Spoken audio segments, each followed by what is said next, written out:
Good morning. Morning. Morning.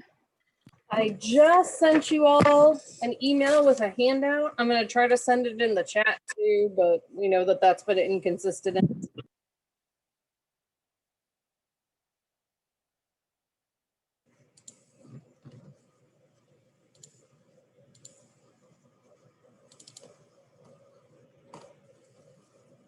Thought my printer wasn't talking to my computer again, and I just hadn't pressed start. So it's Friday.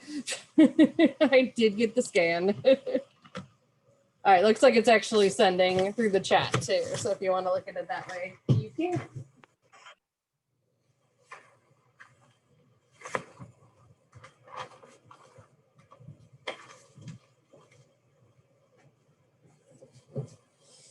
Okie dokie. So today we're going to start talking about cognitive social learning theory, and this is called any combination of those things.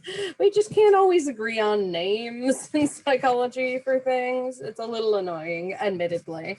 So let me real quick take attendance, and then I will go ahead and jump into the lecture for y'all. Dr. Myers, I have a quick question. Sure. So I'm assuming that there is a limit to the amount of extra credit we can get from doing, like, participating in the research, like studies. Nah. Okay. If you're in more than one psych class, you can kind of divvy them up and decide which classes you want to apply them to. But no, I'm not going to limit it. Whatever, however much you want to do. Cool. In the past, I used to put limits on it, but I realized that we have people who need participants badly enough that I don't really care how much extra credit y'all get, to be honest. So yeah, you definitely feel free to do all of them if you want. Happy. Oh, I know I'll have one coming up that most of you won't be able to do because it's for those who identify as male. But other than that, I think they're all pretty much available to everybody. So, okie dokie. Any other questions about the syllabus, what's coming up? So just to sort of remind you all of where we're at and where things are going, I'm going to screen share the syllabus real quick. I feel like it's just important to do this every once in a while so we're all on the same page. So we have starting learning theory today, continuing it Monday. Then we have a discussion day. There are what looks like an intimidating number of readings for that, but a bunch of them are really short. So like two of them are like, one is like a page front and back. So don't get overwhelmed by them. And then we'll talk about evolutionary theory / behavioral genetics and do our discussion day on that. And then not too long, you have exam 3, which is sort of crazy. And then we'll start doing our simulation, which is like the most fun part of what we're going to do. And then we'll have Thanksgiving break. We'll finish things off. And then we'll be done for the semester. I mean, there's not that much left in the semester, even though it was sort of midterm time, right? It's going to fly from here on out. I mean, in a week and a half, it's going to be November, right? So definitely just sort of keep the fact that you have an exam fairly quickly on your radar, just so you are keeping up with the readings, making it easier on yourself when you get to that point. And I'm going to go ahead and get our PowerPoint rocking here.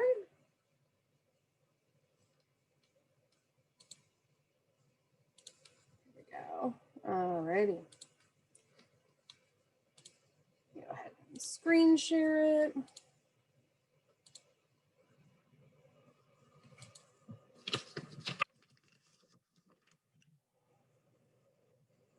To wake up my clicker. And we will get started.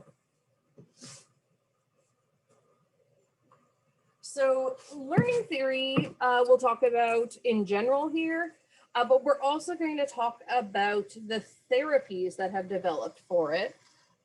Just like with Freud, it's an important element of the actual theory.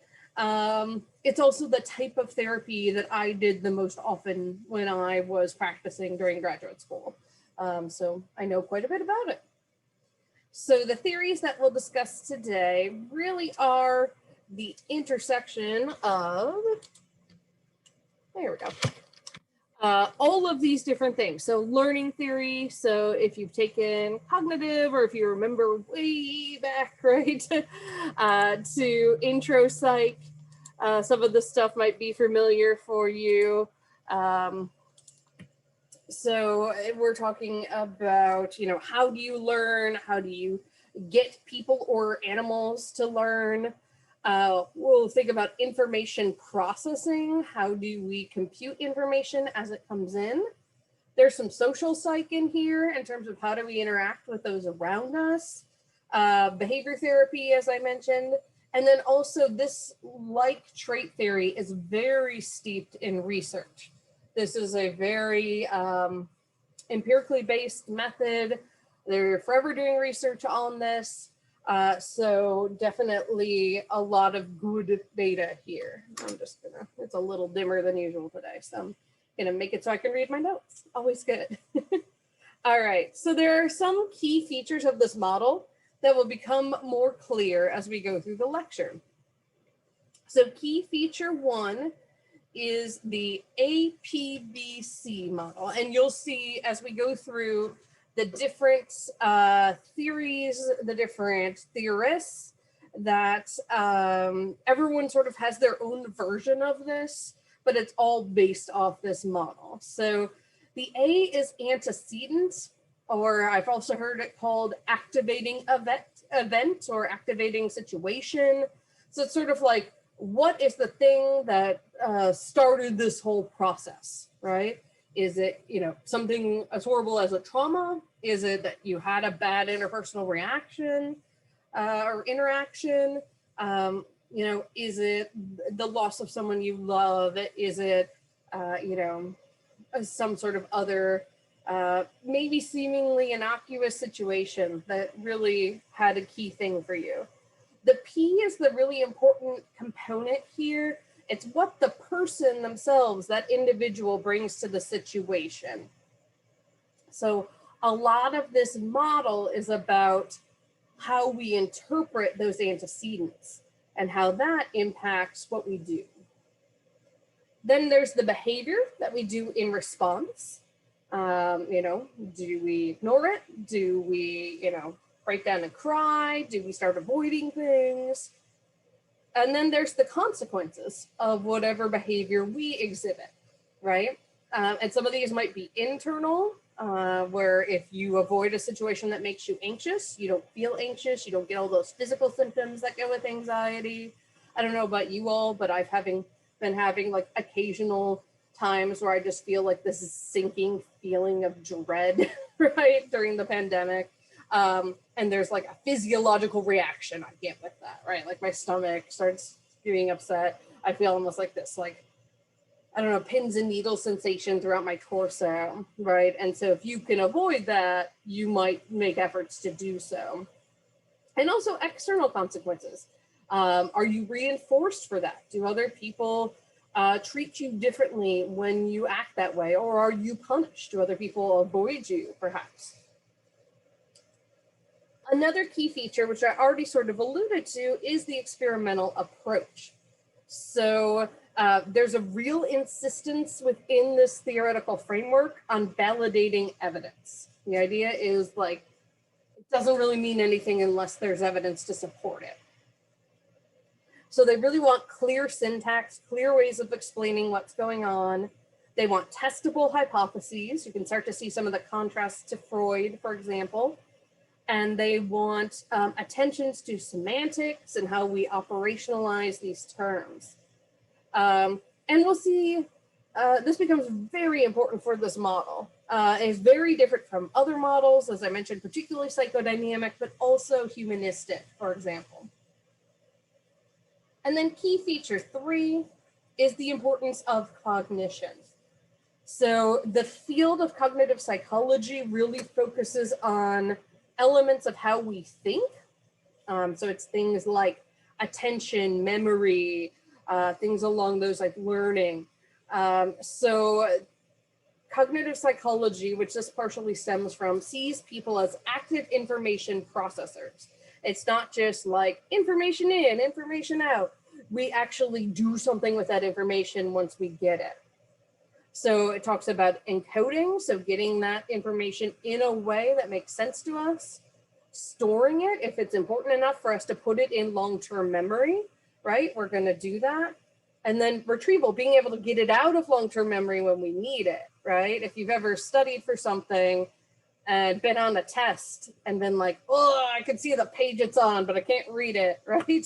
I have that problem a lot. I have like what I call a semi-photographic memory, where I can like remember exactly where on the page something is, but not exactly what it says. It's kind of frustrating.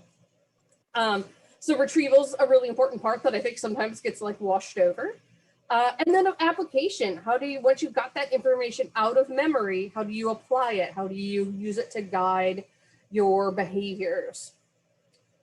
And this differs from radical behaviorism. So radical behaviorism really said cognition did not matter. It was essentially, Skinner referred to the mind as a black box, and it was just information in, reaction out, didn't matter what happened in between.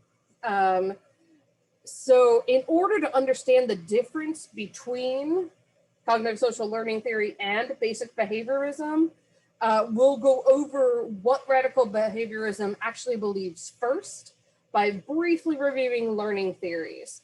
And this is because this really stems a lot from behaviorism. Behaviorism was one of the first real conflicts or oppositions to the psychodynamic ideas. They were like, Freud is stuck on all this internal unconscious stuff and it doesn't matter. So it was like really radical change from it, right? And this theory ends up somewhere in the middle, but you kind of have to see the other extreme, right? So you can understand it. So these are the types of learning, and each one will have its own slides. So no sweat if you don't get these all down here. So we're going to touch briefly on all of these, and we're going to start with habituation. And habituation is one you might not have learned about if you've only taken intro. It is the simplest form of learning. So it's where you get used to a stimulus so that you no longer respond to it in the same way. So the idea is that, you know, you just ignore things that you initially paid attention to. The best example I've thought of or I've heard of from other people is car alarms. So when cars first started having car alarms, everyone freaked out if one went off. Everyone kind of turned their heads or went running to see what was happening because they assumed someone's car was being stolen, right? Nowadays, how do we react when someone's car alarm goes off? Yeah, I see people shrugging, shaking their heads. Yeah, Miranda, that's a good example of habituation too, getting used to the barking dogs. Yeah, most of the time we're just like, you know, cut it off, turn it off, right? We just assume someone accidentally hit the panic button, or sometimes we just don't even pay attention to it, right? Really scary example of habituation that happened when I was in college. So I was an RA for my last 2 years of college, and people liked to pull the fire alarm for fun. I don't know why people think this is fun, but people do this. It's actually a felony. So like, don't do it. If they catch you, it's a felony. But people did it so often that we actually had people who started sleeping through the fire alarm. And my job as their RA was to try to get everybody who was in the dorm up and out. And so I'd have to like pound down their doors to wake them up because they would just sleep through it because they habituated. Really scary, right? So you can maintain the attention to the stimulus if it changes or increases somehow with each repetition, right? So if the car alarm suddenly made like a totally different noise, right, it would probably startle us and we might pay attention. If the fire alarm was louder or made difference. Yeah, the boy who cried wolf is a good example here, right? Everyone just got used to, oh, you're making things up. And then an actual wolf comes and he gets eaten, I think. It's not pleasant, that story, right? Other simpler ways is things like getting used to wearing a watch if you're not used to wearing one, or wearing a ring if you get engaged or married and typically don't wear one. We get to the point where we don't even notice those things on our bodies, right? So that's habituation as well. It's also like with my watch, if I'm not wearing my watch, I will still tap my wrist to check what time it is. Right. And we all get phantom vibrations from our phones and we don't have them too. Yeah. I was also thinking about though with the car alarm thing, where most people now, if a car alarm goes off, we kind of ignore it, or we tell people to just, turn your car alarm off. However, if it's the opposite and like somebody's actively trying to break into a car, the car alarm will scare them off, but it won't have a reaction to anybody else. That's true. Unless they're a professional, in which case they can usually cut the car alarm off pretty quickly. There's a whole movie about this called Gone in 60 Seconds. Yeah. But really good point that it will, if you have sort of an amateur car thief, it will scare them off, right? Because they don't want any attention drawn to them. Good point. A couple people just said, I try to push my glasses up when I don't have them on. Yeah, we just get so used to certain things in our lives, right? So we have those things. Or like on a day off, you might find yourself driving to school or to work, right? Just because that's what you're used to doing. Yeah, really good examples. Alrighty, the next type of learning we typically learn about is classical conditioning. And again, if you took intro psych, this should come back to you, right? So the idea is that there are unconditioned stimuli, UCS, that elicit reactions from us naturally, UCRs, unconditioned responses. And the prime example here is, food eliciting drooling in dogs, okay? The dog doesn't have to think, I should drool now, right? It just naturally happens. But when the food comes to their mouth. And the idea that Pavlov discovered about this is that by pairing a conditioned stimulus, and Pavlov did this with a whole bunch of different things, but the one we typically think about is a bell, but he did it with like a metronome, a light, a music box.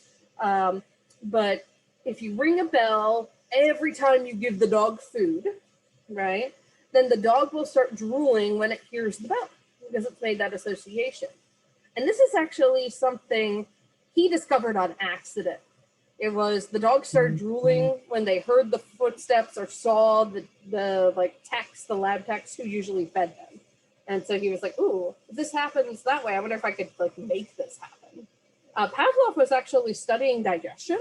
He was studying salivation as part of an early part of digestion. And this is just something he stumbled on. He wasn't a psychologist or a psychiatrist. But one of the most important discoveries, obviously, that we have. So you pair that stimulus, and we call that the conditioned stimulus, because you're conditioning the animal to get used to this as being associated with the unconditioned stimulus. Eventually, you get the conditioned response, which is the same as the unconditioned response. So you get the drooling when the dog just hears the bell. So before they get the food, and sometimes even if you don't have food there, they'll still drool with it. So it's really based on contingencies, the perception that one stimulus predicts the other stimulus. And so you might wonder, ooh, and I do have, let me see if my link is working. So I'll do a reshare here. I do have a little video about this, so. Let me reshare it. I have a little video about Pavlov. It's a little reenactment of his thing. So let me share with Sam. There we go.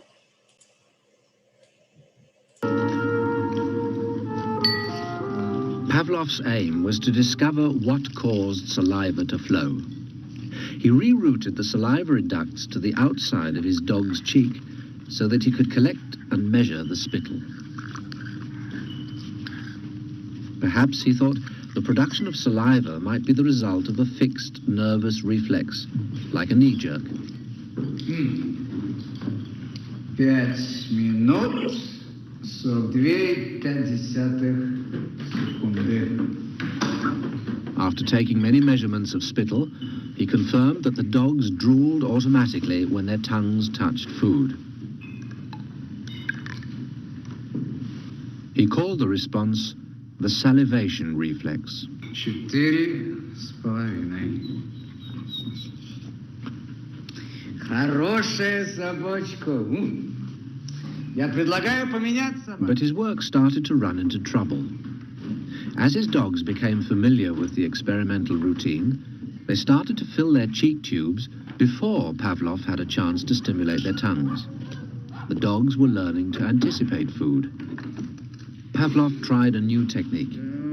He erected screens so that the dogs couldn't see what was going on. Before passing meat through the hatch, he introduced a stimulus that was totally unrelated to feeding. A ticking metronome.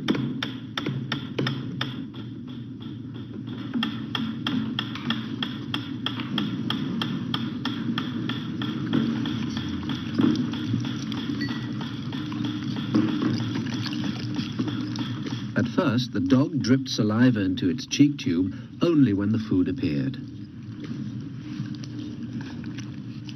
But after a number of trials, the dog began to connect the ticking with the arrival of meat.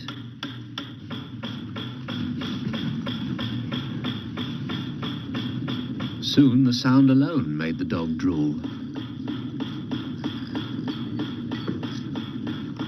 Eventually, the dog salivated as much to the ticking itself as it did originally to the presentation of food. Полная. Идите сюда. Что я говорил? He called this new response the conditioned reflex. Собака.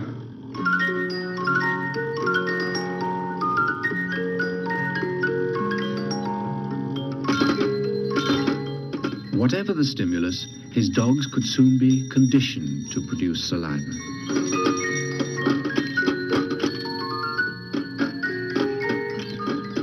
Pavlov believed that he had discovered how animals learned, even in the wild.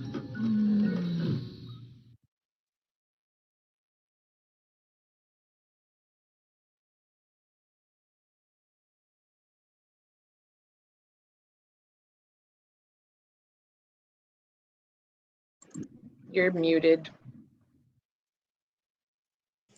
Thank you. So you can see they rerouted their salivary ducts so that they could collect the saliva.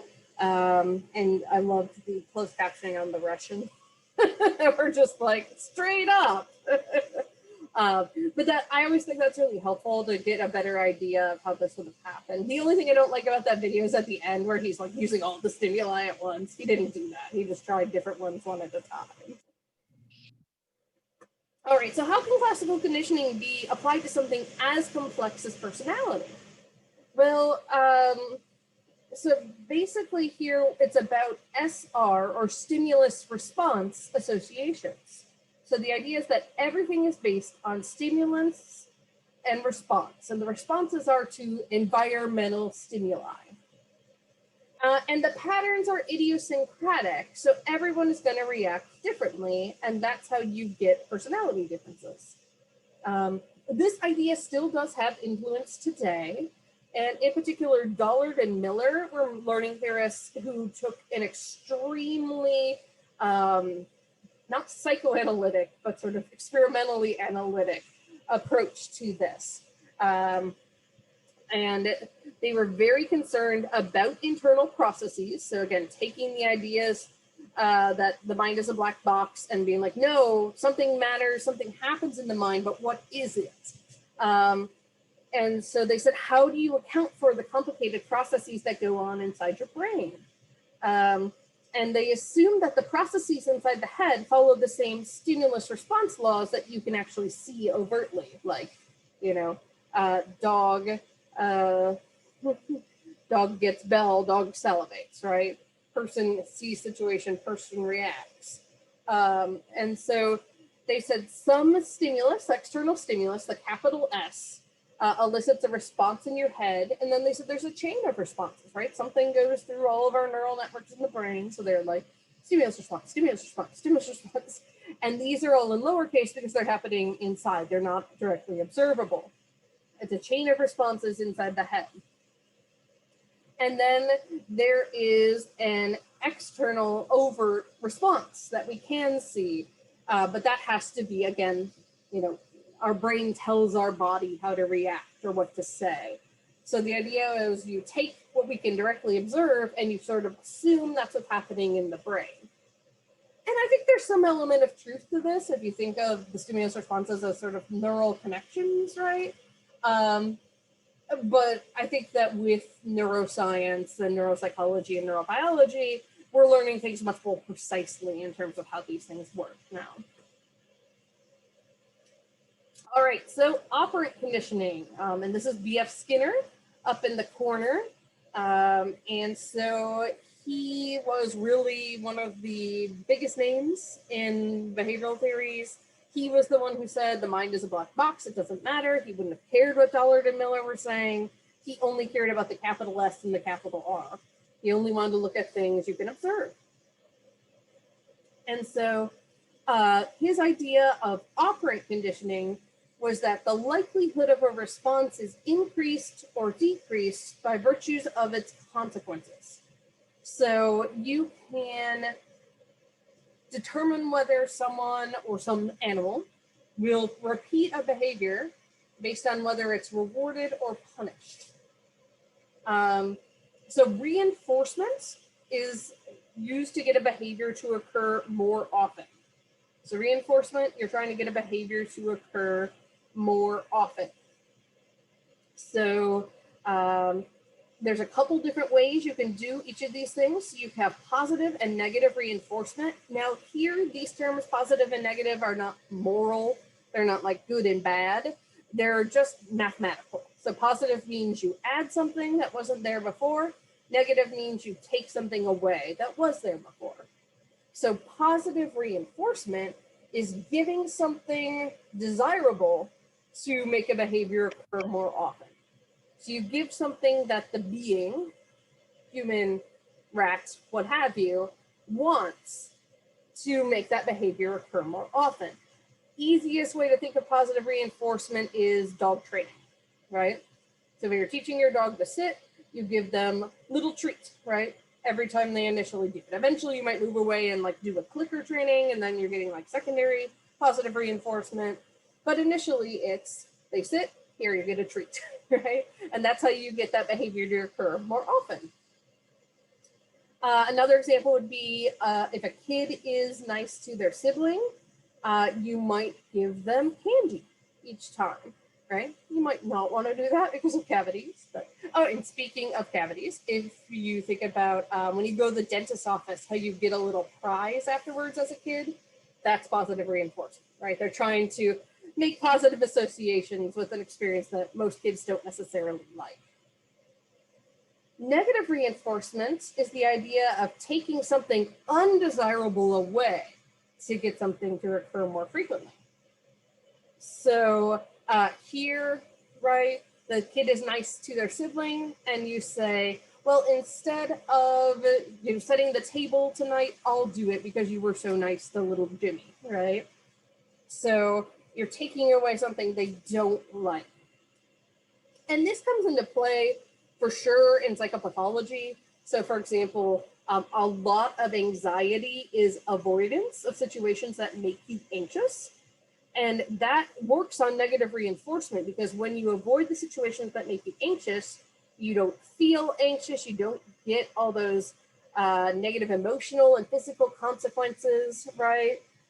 So then the avoidance is negatively reinforcing. So you're more likely to keep avoiding things that make you anxious, which obviously can become quite problematic if it makes your world smaller and smaller. So you can think of the terms positive, again, always giving something to modify behavior, and negative as taking something away to modify behavior. Now, this often throws people off, but there are also positive and negative forms of punishment. And again, that sounds weird, but just remember, positive, like we just said, is giving something, negative is taking something away. So punishment is used to get behavior to occur less often. So positive punishment is where you give something undesirable to make sure that behavior occurs less often.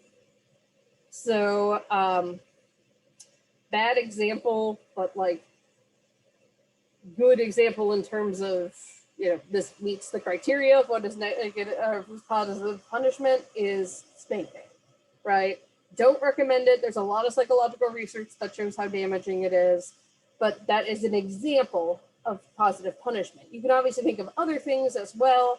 So flipping the previous example, right? If the kid like hits their sibling, they have to do extra chores, right? So they're giving something they don't want, something undesirable. Negative punishment occurs when you take away something desirable to make a behavior occur less often.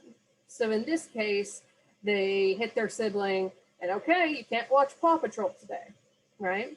Which is not canceled, by the way, despite the Twitter rumors. There's a whole thing.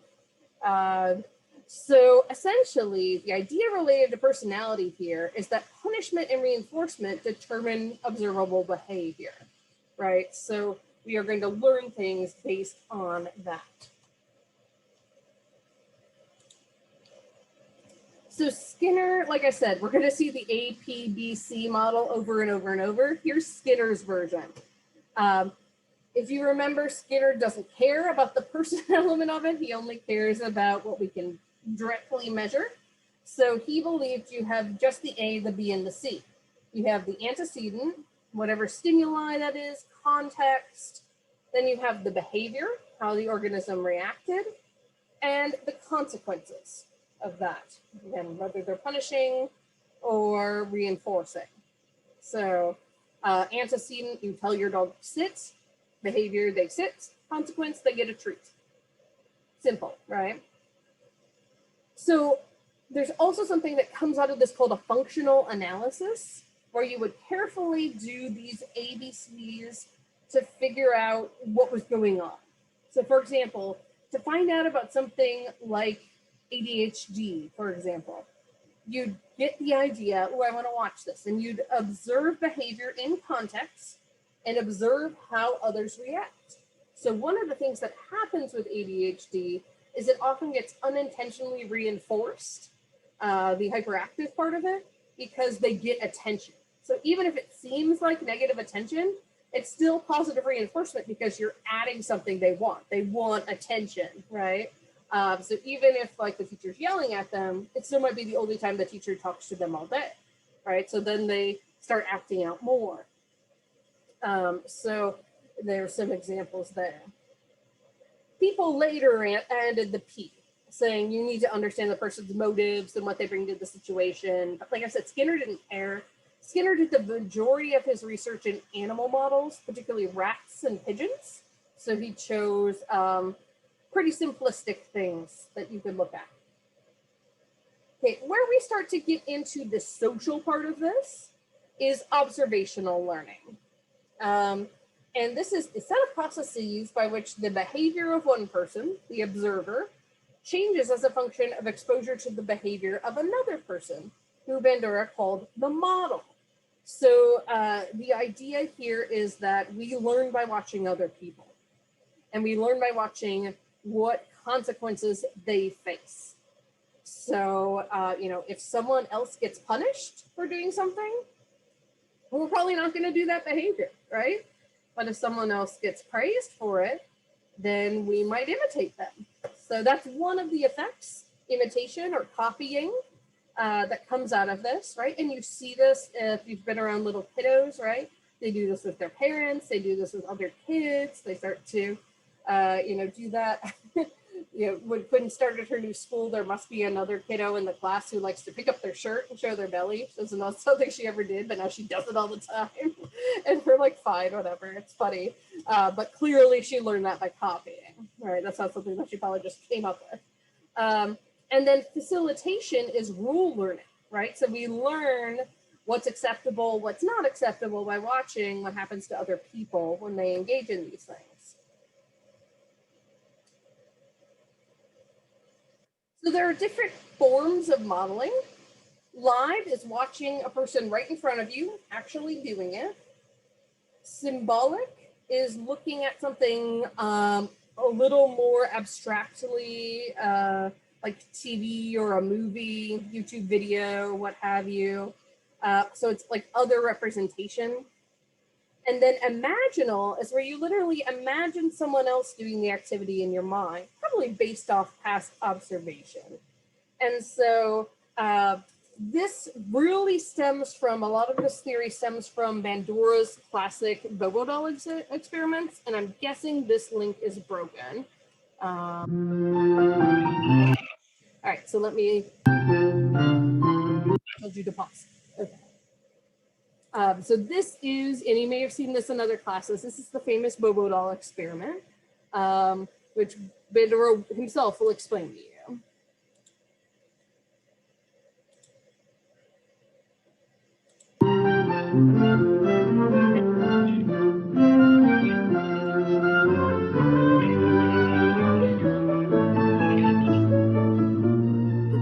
The segment you're about to see is taken from an early experiment on learning of aggressive styles of behavior through modeling. Children watched a filmed adult perform novel aggressive acts toward a inflated doll, and the physical aggression was accompanied by novel hostile remarks. We later measured how much of this modeled aggression the children had learned just by watching. Now, the measurement of learning of aggression uses simulated targets rather than live ones. For example, to test how well bombardiers have learned bombing strategies, you would use simulated targets rather than require them to bomb San Francisco or New York. The model pummeled the doll with a mallet, flung it in the air,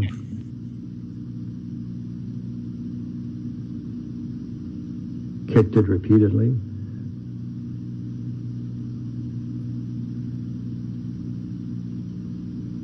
threw it down and beat it.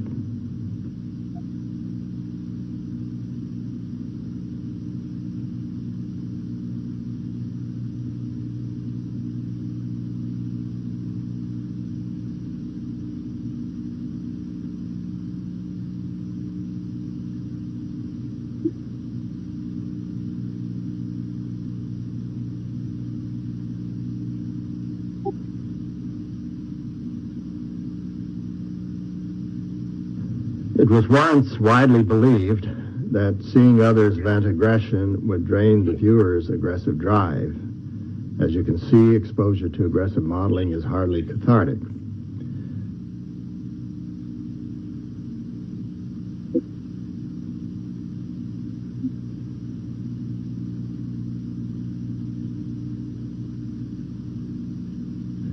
Exposure to aggressive modeling increased attraction to guns, even though it was never modeled.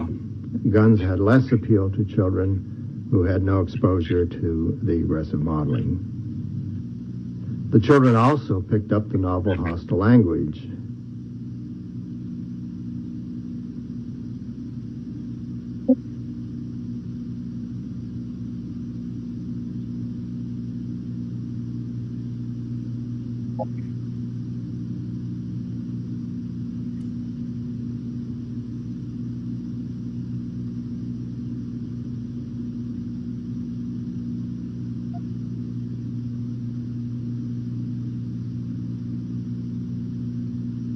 It wasn't just the boys who were aggressive, the little girls were too.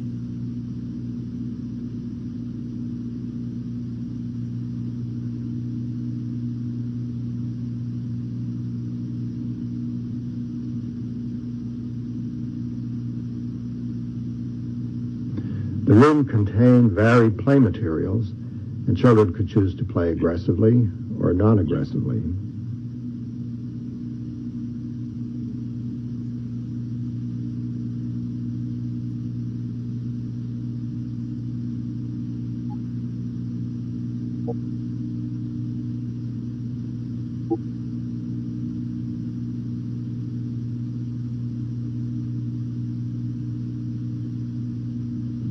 The children devised new ways of hitting the doll.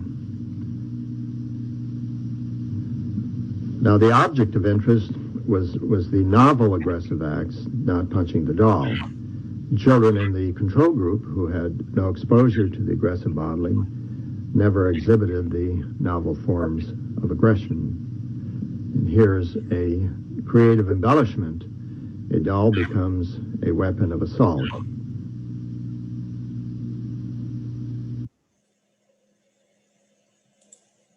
So yeah, I always really liked that because, again, it shows that kids of both genders, right, did this. And it also shows that not only did they learn by watching the adults, but they went forward after that and, came up with new ways to be aggressive. And then just real quick, show you a couple of years ago at APA, they had a little pop-up history of psychology museum, and so they had like a smaller version of the Bobo doll that Vendor used, and you can see the same video was playing in the background, which I thought was kind of fun. So I'm going to go ahead and reshare our PowerPoint. Ta-da. Yes, she really said yeet. Yeah, the little girl I think is more aggressive, and then she's just like right afterwards. So this is something that's really interesting because it certainly makes us think like, okay, if exposure to 5 minutes of an adult doing this gets kids to do this, right? Like, how does this translate to all the media kids consume? And certainly it's not a one-to-one, right? Like they tried to blame Columbine on the fact that the guys played violent video games or listened to Marilyn Manson. And sure, those things contributed, but also did the fact that they were bullied and, didn't have great lives did as well. So certainly that is a part of it as well. So there are 3 phases. One is the exposure, actually seeing it. So in this case, the kids watching the video of the adult or watching them live. There was acquisition, which is attention, encoding, and retention of that information. So you're using those cognitive processes to absorb and take in that information. And then acceptance. And this is measured by performance. So with the kids, they really accepted that the adult's behavior was okay. And so they modeled it, right? And I have down here the Bandura and Walter studies. And they really did a classic study looking at modeling related to therapy. So they developed the participant modeling form of exposure therapy. So exposure therapy is a type of treatment where you get the person to face whatever makes them afraid. And you start out, like you have them make a hierarchy of like, what's the scariest thing about it for you? What would be like the least scary? And you work your way up to it, right? So I knew someone in grad school who was treating someone with a fear of traveling on public transit. So they worked up to it, and one of their final therapy sessions was actually like riding the bus around campus together, right? So you do things like that.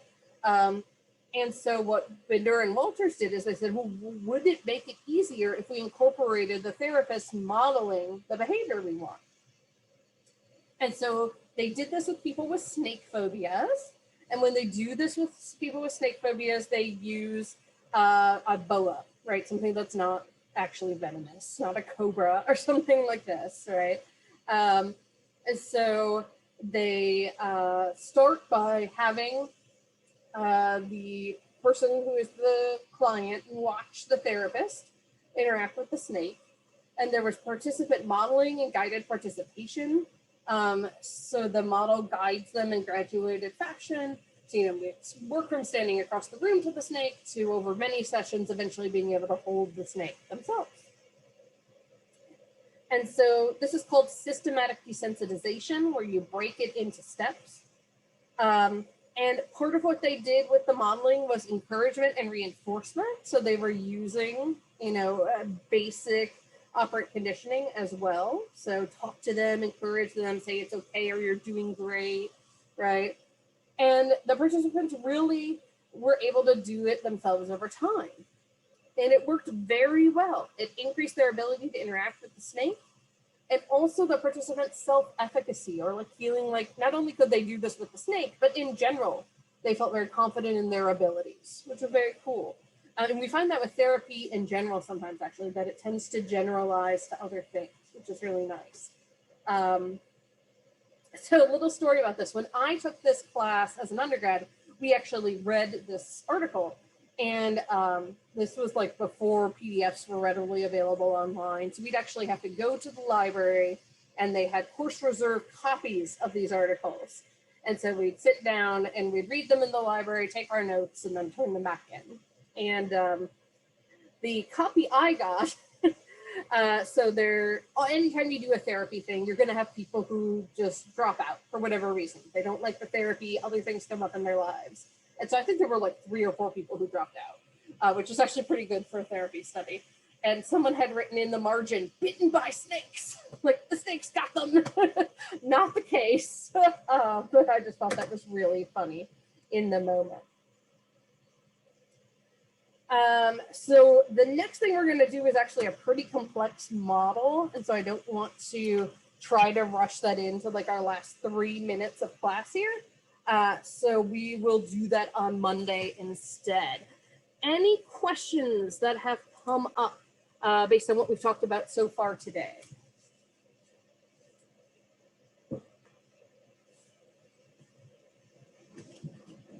Awesome. Well, I will see you all on Monday. Everybody have a good weekend. Stay safe, wear your masks, all that good stuff.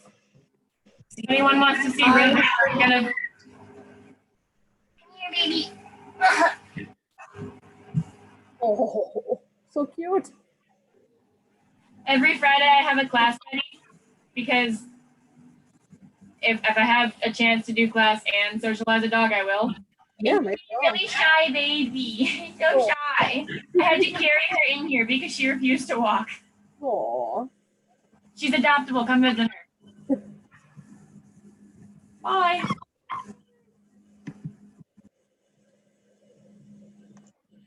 Bye.